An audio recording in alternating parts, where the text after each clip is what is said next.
original story narrated exclusively for Love Written in Silence.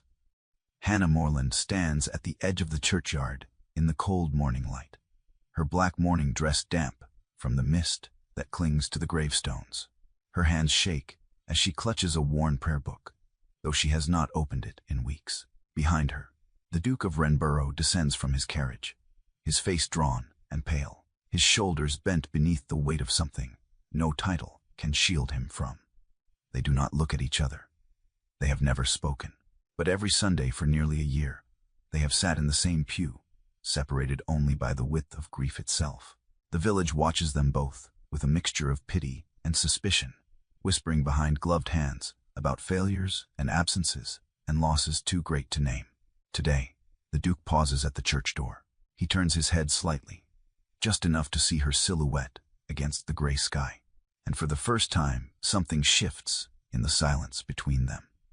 Hannah Morland arrived at St. Catherine's Parish Church each Sunday at precisely 9:30. She walked alone from the edge of the village where her small cottage stood, its windows still dark, even in daylight. The walk took 20 minutes. She counted her steps sometimes, when the silence became too heavy to bear. Other times she simply moved through the world, as though she were a shadow passing over stone. The church itself was old, built of gray limestone that had weathered centuries of rain and wind. The windows were tall and narrow, their glass thick and rippled with age. Light came through them in pale shafts that did little to warm the interior. The pews were oak, dark and solid, worn smooth by generations of hands and knees and sorrows. Hannah always sat in the third pew from the front, on the left side. She had not chosen this place. It had been her husband's pew, and before him, his father's. When her husband died of consumption 7 years ago, she had continued to sit there. When her son Thomas died 6 months ago, she had not moved. She did not know how to sit anywhere else. The Duke of Renborough sat in the same pew. He arrived each Sunday at 9:45, entering through the side door that led directly from the estate path. He did not use the main entrance. He did not greet the vicar or acknowledge the villagers who turned to watch him pass.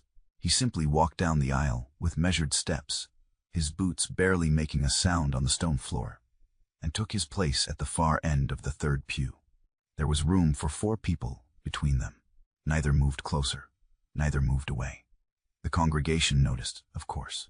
The village of Ashford was small, fewer than 300 souls, and the Duke's return after 2 years in London had been the subject of intense speculation. His wife had died there. Consumption, some said. Childbed fever, others whispered. No one knew for certain. The Duke had not spoken of it. He had simply returned to Renborough Hall one cold October morning, shuttered and silent, and begun attending services as though he had never left. Hannah had been sitting in that pew for months by then. Her son had died in late winter, when the snow lay thick on the ground and the roads were impassable. He had been 8 years old. The fever had taken him in 3 days. There had been no medicine. The dispensary had run out of supplies weeks before, and the estate's usual provisions had not arrived. The Duke had been in London. The steward had been overwhelmed. The village had suffered. Hannah did not blame the Duke. She did not have the energy for blame.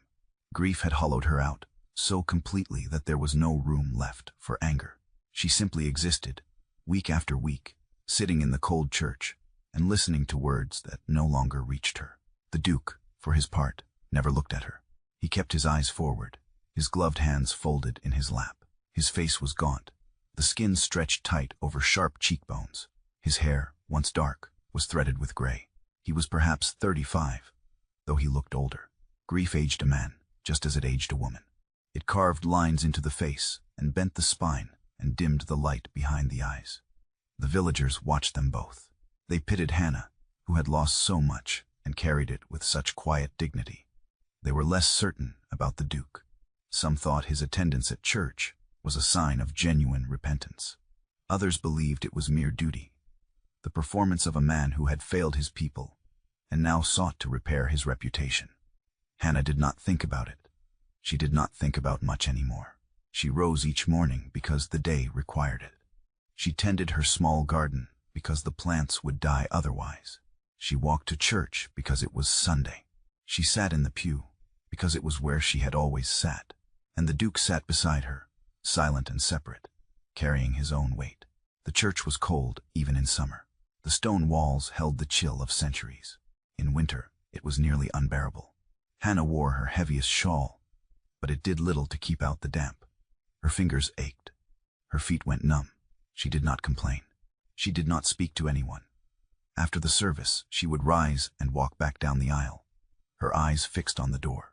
The other women would nod to her, their faces soft with sympathy. The men would step aside to let her pass. No one tried to engage her in conversation. They had learned, over the months, that she did not wish to be comforted. The Duke left through the side door. He did not linger.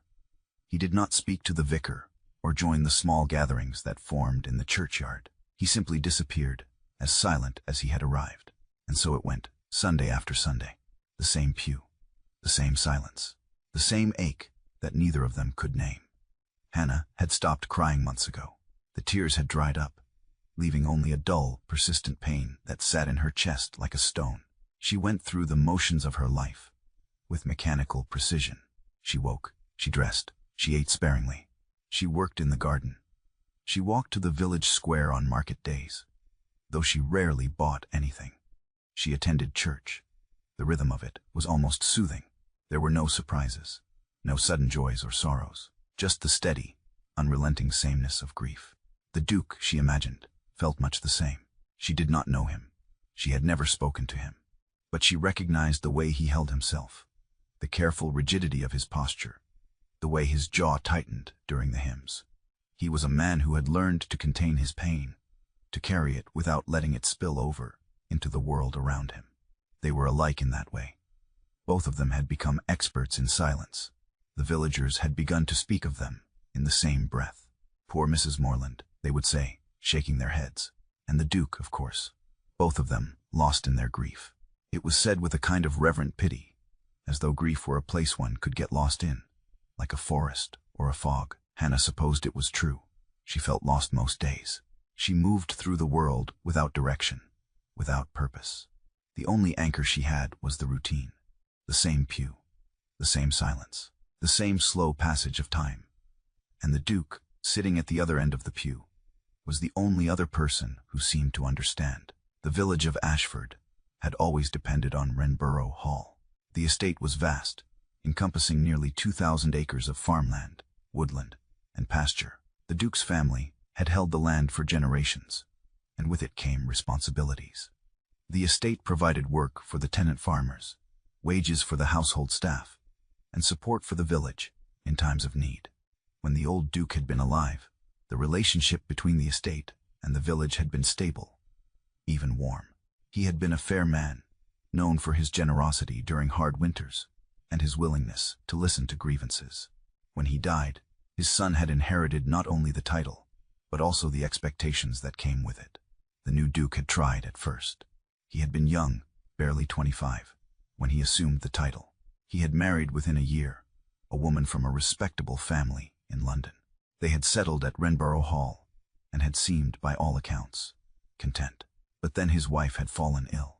The illness had been slow and cruel, dragging on for more than a year. The Duke had taken her to London, seeking the best physicians, spending a fortune on treatments that did nothing. He had stayed by her side, leaving the estate in the hands of his steward. The steward had done his best, but he was not the Duke.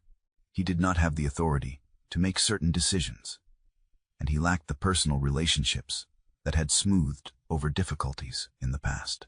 When the hard winter came and supplies ran low, the steward hesitated. He sent letters to London, asking for instructions. The letters went unanswered. The Duke was consumed by his wife's suffering. The village suffered in silence. Families went without. The dispensary ran out of medicine. Children fell ill, and Thomas Morland, 8 years old, died of a fever that might have been cured if there had been quinine. Hannah had not blamed the Duke. She had not blamed anyone. Blame required energy, and she had none to spare. But the village remembered. The village always remembered. When the Duke returned, some had expected an apology. Others had expected nothing at all. What they got was silence. The Duke resumed his duties quietly, without fanfare. He attended council meetings. He authorized repairs to tenant cottages. He ensured that the dispensary was restocked. But he did not speak of the past. He did not acknowledge the failures. And so the village watched him, uncertain. Was he a man seeking redemption, or simply a man going through the motions, as hollow as the rest of them? Hannah did not know.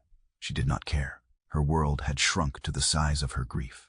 The Duke was simply another figure in the landscape, as distant and untouchable as the hills beyond the village. She had been a seamstress once, before Thomas was born.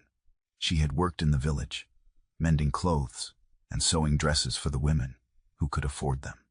After her husband died, she had continued the work, supporting herself and her son. But after Thomas died, she had put down her needle. Her hands had forgotten how to hold it steady. Now she volunteered at the dispensary 3 days a week. It was not paid work, but it gave her something to do.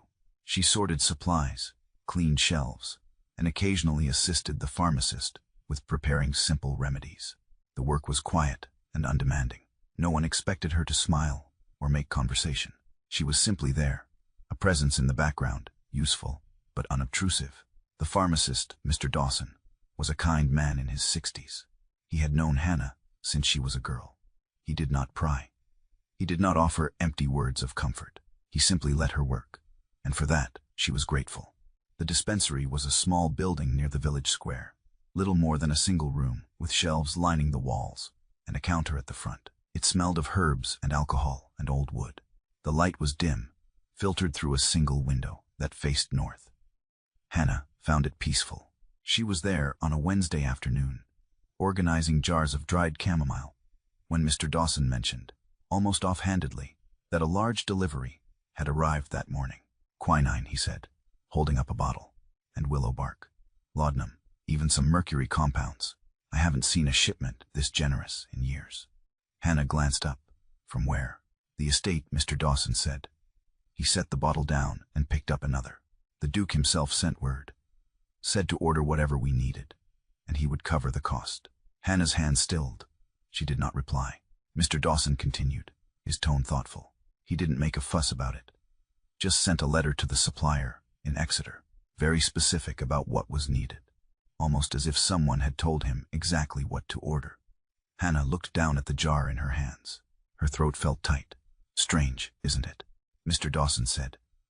A man who's barely spoken to anyone in months, suddenly taking such an interest in the dispensary. Hannah set the jar on the shelf with careful precision. Perhaps he's simply doing his duty. Perhaps, Mr. Dawson said, but his tone suggested he thought otherwise. Hannah did not respond. She returned to her work, her movements steady and deliberate. But her mind was elsewhere, turning over the information like a stone in her hand. The Duke had ordered supplies, specific supplies, supplies that would have saved her son. She did not know what to do with that knowledge. She did not know if it changed anything, but it sat in her chest, heavy and strange, and she could not shake it loose. The first words came on a Sunday in late autumn. The air was crisp, the leaves on the trees had turned gold and red, and the light slanting through the church windows was the color of honey. The service had ended, and the congregation was filing out into the churchyard, their breath misting in the cold air. Hannah walked alone, as always. She kept her head down, her hands tucked into her shawl. She was halfway to the gate when she heard a voice behind her. Mrs. Morland. She stopped. The voice was low, quiet, but unmistakable. She turned slowly. The Duke of Renborough stood a few paces away. He had removed his hat and held it in his hands. His face was pale, his expression unreadable. He looked at her steadily, without apology or hesitation. "Forgive the intrusion," he said. "I wonder if I might ask you a question." Hannah's heart was beating too fast. She nodded, unable to speak. The Duke took a step closer. "The dispensary," he said. "What does it need?" Hannah blinked.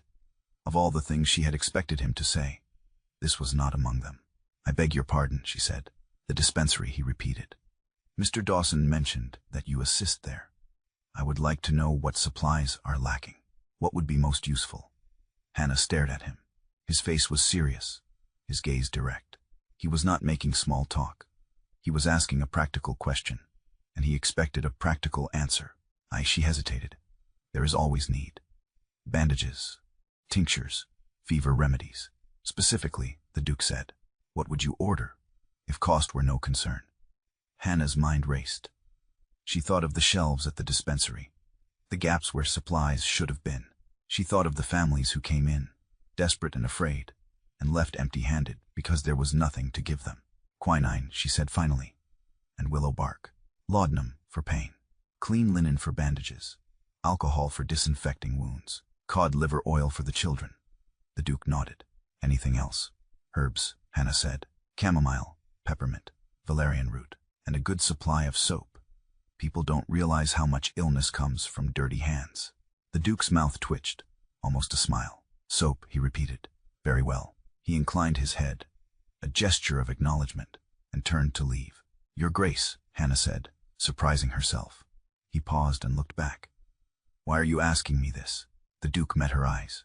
For a moment, he said nothing. Then quietly he replied, because I should have asked a year ago. He walked away before she could respond. Hannah stood in the churchyard, the cold wind tugging at her shawl, and watched him go. Her hands were trembling. Her chest felt tight. She did not know what had just happened. She did not know what it meant. But something had shifted. The silence between them had cracked, just slightly, and through that crack, something new had begun to grow. Over the following weeks, supplies began to arrive at the dispensary. They came in unmarked crates, delivered by a carter who said only that they had been ordered from Exeter. Mr. Dawson unpacked them with quiet satisfaction, noting each item in his ledger. Quinine, he said one afternoon, holding up a bottle, and willow bark, just as you suggested. Hannah said nothing. She continued sorting bandages, her hands steady. Strange coincidence, Mr. Dawson continued. The Duke orders supplies, and they happen to be exactly what you told him we needed. Hannah glanced at him. Did he say anything? Only that everything should be delivered without fuss, Mr. Dawson said. No ceremony, no announcements, just the supplies, quietly and efficiently. Hannah turned back to her work. Her throat felt tight again, that same strange pressure she had felt in the churchyard. The Duke was not seeking praise. He was not trying to repair his reputation. He was simply doing what needed to be done, as quietly as possible. It was not an apology. It was something more solid than that. It was action. It was responsibility, claimed without fanfare. And Hannah, despite herself, felt something stir in her chest. Not forgiveness, not yet, but recognition. The recognition that this man like her was carrying a weight he could not put down, and he was trying, in his own flawed way, to make it mean something. The collaboration began without discussion. There was no formal agreement, no moment when they decided to work together. It simply happened, gradually and naturally, like water, finding its way downhill. Hannah continued to volunteer at the dispensary, and she continued to notice what was needed. When the supply of bandages ran low, she mentioned it to the Duke after church one Sunday. He nodded and said nothing. The following week, a crate of clean linen arrived.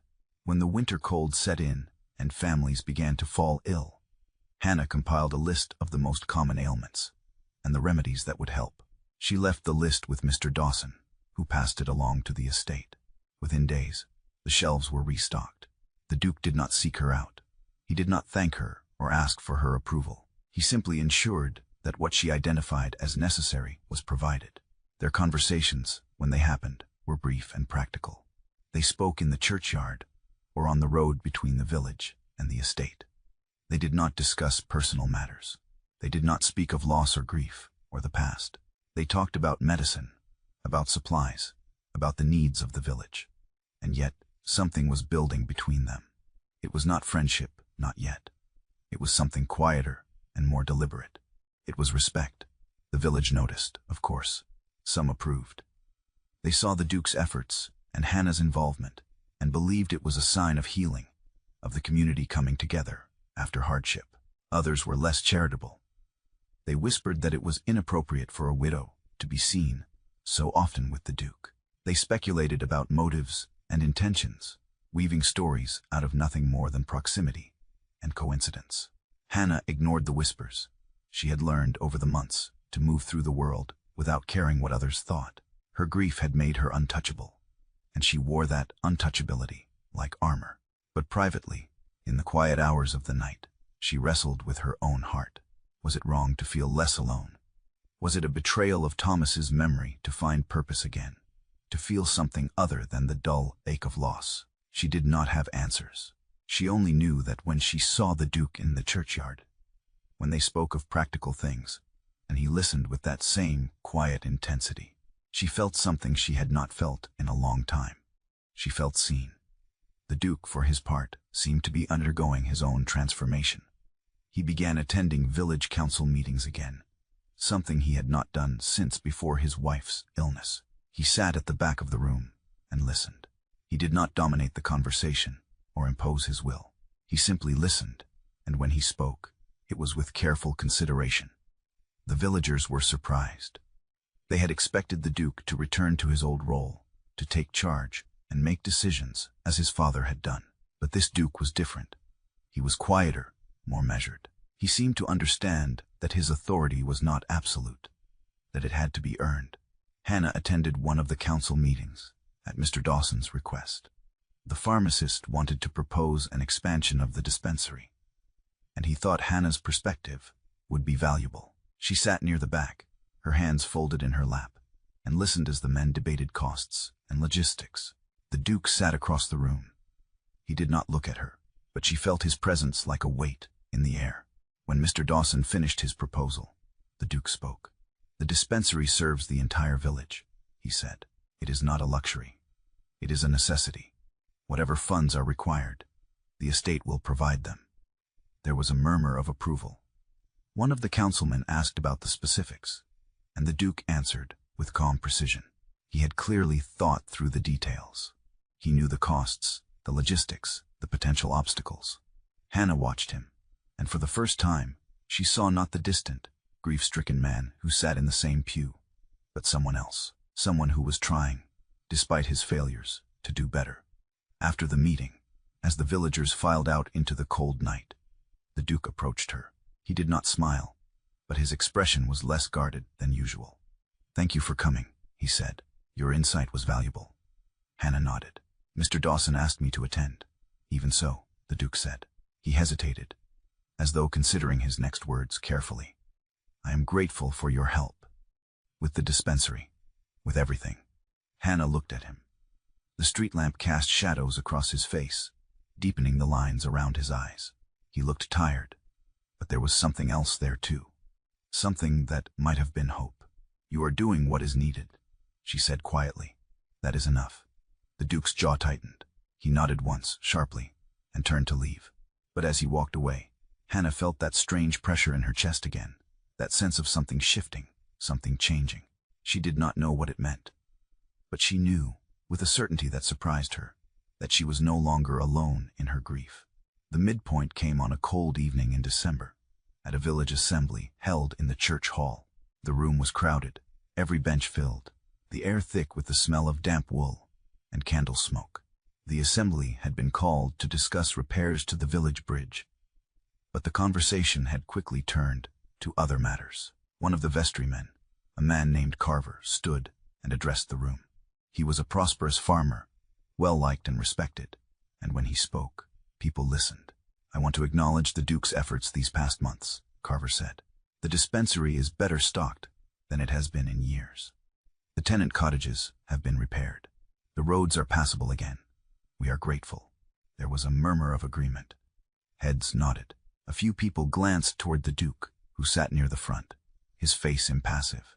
Carver continued. "It is good to see the estate fulfilling its responsibilities again. We have all suffered, but we are recovering, and that is due, in no small part, to His Grace's leadership." The Duke stood. The room fell silent. "I appreciate your words, Mr. Carver," the Duke said. His voice was calm, but there was an edge to it, a sharpness that had not been there before. "But I must correct you. The estate did not fulfill its responsibilities. It failed." The silence deepened. People shifted in their seats, uncomfortable. The Duke continued, his gaze sweeping the room. "When my wife was ill, I left the estate in the hands of my steward. I believed that was sufficient. I was wrong. The steward did his best, but he did not have the authority or the resources to meet the needs of the village, and people suffered as a result." He paused. His jaw tightened. Children died. Families went without. The dispensary ran out of medicine. These are not abstract failures. They are real, and they had real consequences. And I am responsible. No one spoke.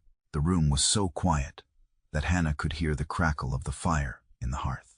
The Duke's voice softened, but it did not lose its intensity. I do not say this to seek your forgiveness. I say it because it is the truth. I failed you. I failed this village. And I will carry that failure for the rest of my life. He sat down. The silence stretched on, heavy and uncomfortable. Then, slowly, people began to murmur. Some nodded. Others looked away, their faces troubled. Hannah sat at the back of the room, her hands clenched in her lap. Her chest felt tight, her breath shallow. She had not expected this. She had not expected him to speak so plainly, so honestly. She had not expected him to claim responsibility without excuse or justification. And in that moment, something broke open inside her. Not love, not yet, but something close to it. A recognition that this man, who had sat beside her in silence for nearly a year, understood the weight of what had been lost. He understood that grief was not something to be managed or minimized. It was something to be carried, honestly and without pretense. After the assembly, Hannah walked out into the cold night. The stars were bright overhead, the air sharp and clear. She pulled her shawl tight around her shoulders and began the walk home. She had not gone far when she heard footsteps behind her. She turned and saw the Duke approaching. He stopped a few paces away, his breath misting in the cold air. "Mrs. Morland," he said, "may I walk with you?" Hannah hesitated, then nodded. They walked in silence for a time, their footsteps crunching on the frozen ground. The village was quiet, most families already inside for the night. The only sound was the wind rustling through the bare trees. Finally, the Duke spoke. "I must leave for several months." Hannah glanced at him, surprised. "There are matters in the north that require my attention," he continued. "Estate business, legal complications. I have delayed as long as I can, but I cannot delay any longer." Hannah nodded slowly. "When will you leave?" "Within the week." They walked on in silence. Hannah felt a strange sense of loss, though she could not have said why. The Duke had been a presence in her life for nearly a year, but they were not friends. They were not anything, really. Just two people who sat in the same pew and spoke occasionally of practical things. And yet, the thought of his absence unsettled her. "The dispensary will be well supplied," the Duke said. "I have made arrangements. And if there are any urgent needs, you may write to my steward. He will have the authority to act." "Thank you," Hannah said quietly. The Duke stopped walking. They were near the edge of the village, where the road forked toward her cottage. He turned to face her, his expression serious. "I do not ask you to wait," he said. "I do not ask you for anything. But I want you to know," he hesitated, as though the words were difficult. "I will return." Hannah looked at him. His face was shadowed, but she could see the tension in his jaw, the way his hands clenched at his sides. "I believe you," she said. The Duke nodded once, sharply. Then he turned and walked back toward the estate, his figure disappearing into the darkness. Hannah stood alone on the road, the cold wind biting at her cheeks. She did not know what to make of his words. She did not know what they meant, or what they promised. But she knew, with a certainty that both frightened and comforted her, that something had changed. The silence between them was no longer a wall. It was a door, and it was beginning to open. Winter settled over Ashford like a heavy blanket. The days were short, the nights long and cold. Snow fell in thick, silent flakes, covering the fields and roads and rooftops. The village turned inward, families huddling around their fires, venturing out only when necessary. Hannah continued her routine. She rose each morning, tended her small garden as best she could, and walked to the dispensary 3 days a week. The work was steady, and she was grateful for it. It gave her something to focus on, something other than the emptiness of her cottage and the silence that filled it. The Duke was gone. He had left as he said he would, quietly and without ceremony. The village noticed his absence, but life went on. The steward managed the estate competently, and the supplies for the dispensary continued to arrive, as promised. Hannah did not write to the Duke. She did not know what she would say, and yet she thought of him often, not with longing exactly, but with a kind of steady awareness. She wondered where he was, what he was doing. She wondered if he thought of her. She did not speak of him to anyone. The village had enough gossip without her adding to it. But in the quiet hours of the evening, when she sat by her fire with her mending in her lap, she found herself remembering his words, "I will return." She did not know if she believed him. She did not know if it mattered. But the words stayed with her, a small light in the darkness. The winter was hard. Several families fell ill with influenza, and the dispensary was kept busy. Hannah worked long hours, assisting Mr. Dawson with preparing remedies and tending to the sick. The work was exhausting, but it was also purposeful. She felt, for the first time in months, that she was doing something that mattered. One evening, as she was cleaning up after a long day, Mr. Dawson spoke. "You've changed," he said. Hannah glanced at him, surprised. "Have I?" "You have," Mr. Dawson said. He was sorting bottles, his movements slow and deliberate. "When you first came here, after Thomas died, you were like a ghost. You moved through the world, but you weren't really here." Hannah looked down at her hands. She did not know what to say. But now Mr. Dawson continued, "You're different. You're present. You're engaged. It's good to see." Hannah's throat felt tight. "I don't know if I've changed," she said quietly. "I think I'm just learning to live again." Mr. Dawson nodded. "That's what change is, my dear. Learning to live again." Hannah finished her work in silence, but his words stayed with her. She thought about them as she walked home through the snow, as she sat by her fire and ate her simple supper. She thought about them as she climbed into bed and pulled the blankets up to her chin. Was she learning to live again? She did not know, but she knew that the grief, while still present, no longer consumed her.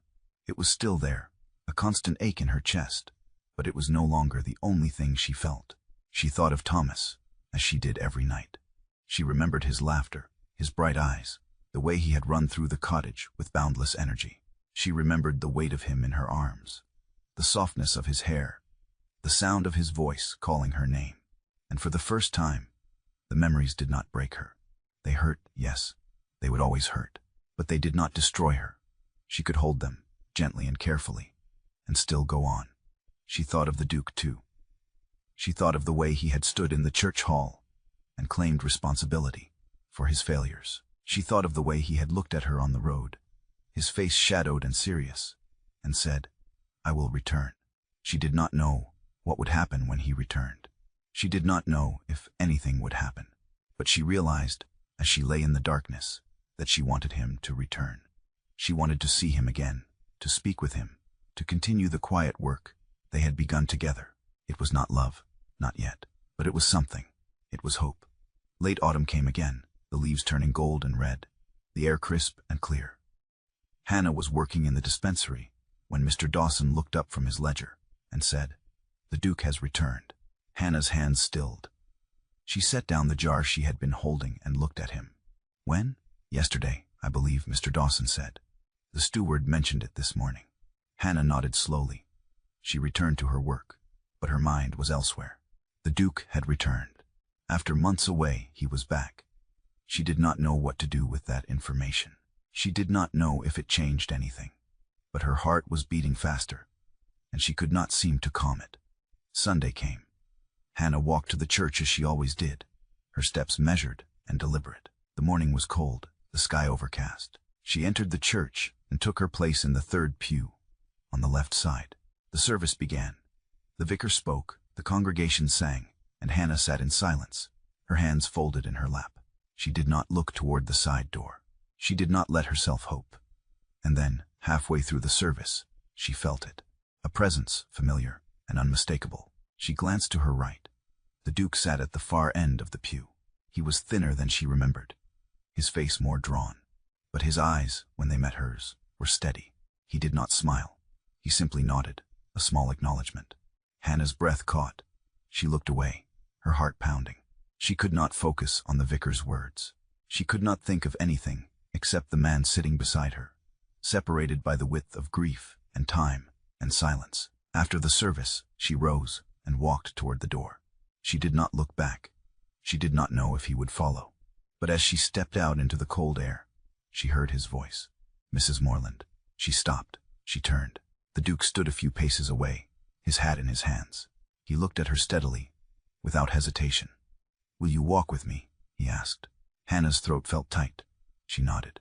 They walked in silence, leaving the village behind. The Duke led the way, and Hannah followed, her heart beating too fast. She did not know where they were going. She did not ask.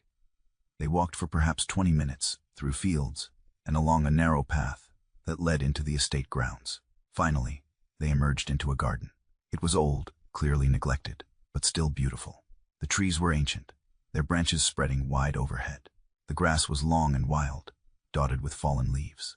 In the center of the garden was a stone bench, weathered and covered in moss. The Duke led her to it and gestured for her to sit. She did, her hands folded in her lap, her breath misting in the cold air. The Duke stood for a moment, looking out over the garden. Then he sat beside her, leaving a respectful distance between them. For a long time, neither spoke. The wind rustled the leaves. A bird called in the distance. The world was quiet and still. Finally, the Duke spoke. "I thought of you often," he said. His voice was low, almost hesitant. "While I was away, I thought of this village, of the work we began, of you." Hannah looked at him. His profile was sharp against the gray sky, his expression serious. "I thought of you as well," she said quietly. The Duke turned to face her. His eyes were dark, filled with something she could not name. "I should have been there," he said, "when your son died, when the village needed me. I should have been there." Hannah's throat tightened. She looked down at her hands. "I cannot change the past," the Duke continued. "I cannot undo the harm that was done. But I can promise you this." He paused, his voice dropping to a whisper. "I will not fail in silence again." Hannah looked up at him. His face was open, vulnerable in a way she had never seen before. He was not the distant, grief-stricken man who had sat in the pew beside her for a year. He was simply a man, flawed and broken, trying to do better. "Then remain," she said. Her voice was steady, though her heart was pounding. "Do not leave again." The Duke's breath caught. He looked at her, and for the first time she saw something like hope in his eyes. "I will remain," he said, "if you will let me." Hannah did not answer immediately. She looked out over the garden, at the ancient trees, and the wild grass, and the fallen leaves. She thought of Thomas, of the life she had lost, of the grief that had hollowed her out, and left her empty. And then she thought of the man beside her, who had carried his own grief with quiet dignity, who had tried, in his own flawed way, to make amends, who had returned, as he said he would. "I will let you," she said. The Duke's hands trembled. He removed one glove, slowly, and reached for her hand. His fingers were warm against hers, his touch gentle. "May I?" he asked, his voice barely above a whisper. Hannah nodded. The Duke leaned closer. He cupped her face in his hands, his touch reverent, as though she were something precious and fragile, and then he kissed her. It was not urgent. It was not passionate. It was deliberate, careful, a promise made without words. His lips were warm against hers, and she felt something inside her break open, something she had kept locked away for so long. When he pulled back, his eyes were bright. "I will not fail you," he said. "I know," Hannah whispered. They sat together on the stone bench, the wind stirring the leaves around them, the light slanting gold through the branches. The world remained whole, but they were no longer alone. Spring came slowly to Ashford. The snow melted, the fields turned green, and the trees began to bud. The village woke from its winter slumber, and life resumed its familiar rhythms. Hannah and the Duke were seen together often. They walked through the village, attended council meetings, and worked together at the dispensary. They did not hide their relationship, but neither did they flaunt it. They simply were, present and steady, a quiet partnership built on shared loss and mutual respect. The village had stopped whispering. Some had even begun to smile when they saw them together. It was clear, to anyone who cared to look, that this was not a scandal or a betrayal. It was something deeper, something more enduring. It was two people who had been broken by grief and had chosen, slowly and carefully, to rebuild. Hannah continued her work at the dispensary, and the Duke continued to oversee the estate. But now they shared the work. They shared the silence. And sometimes they shared words. One Sunday in late spring, they sat together in the third pew. It was the same pew they had occupied for nearly a year. But now they sat side by side, their shoulders almost touching. Before the service began, Hannah reached into her basket and pulled out a small bunch of wildflowers. She placed them on the edge of the pew, a quiet tribute to Thomas. The Duke saw the gesture and bowed his head. He did not ask. He did not need to. They did not erase the past. They honored it. And in doing so, they allowed themselves to live. After the service, they walked together through the churchyard. The sun was warm, the air filled with the scent of blooming flowers. Hannah felt lighter than she had in years, as though a weight had been lifted from her shoulders. "Do you ever think about the future?" the Duke asked. Hannah glanced at him. "Sometimes. What do you see?" Hannah considered the question. She thought of her cottage, of the dispensary, of the village she had called home for so long. She thought of Thomas, of the love she had lost, and the love she had found. "I see a life," she said finally. "Not perfect, not without pain, but a life worth living." The Duke smiled. It was a small smile, but it was genuine. "That is all I want," he said. "A life worth living. With you." Hannah took his hand. "Then we will build it together." They walked on, through the churchyard and into the village, side by side. The world stretched out before them, full of possibility and hope. They did not know what the future held, but they knew, with a certainty that had been forged in grief and tempered by time, that they would face it together. And that was enough.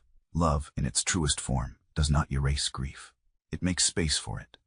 It allows the past to coexist with the present, memory to walk hand in hand with hope. Hannah Morland and the Duke of Renborough did not replace those they had lost. They learned to live in a world where sorrow and joy could exist side by side, where the weight of the past did not crush the promise of the future. The same pew that had once held two isolated mourners now held two people who had chosen one another, not because they had forgotten, but because they had remembered, and still found the courage to begin again. In the garden at Renborough Hall, the stone bench beneath the ancient oak became a place of peace. The leaves returned with the changing seasons, falling and rising in an endless cycle. And in that cycle, there was a kind of grace. The world turned, the seasons changed, and two people who had been broken by loss learned, slowly and carefully, to be whole again, not by erasing the past, but by honoring it and choosing to live.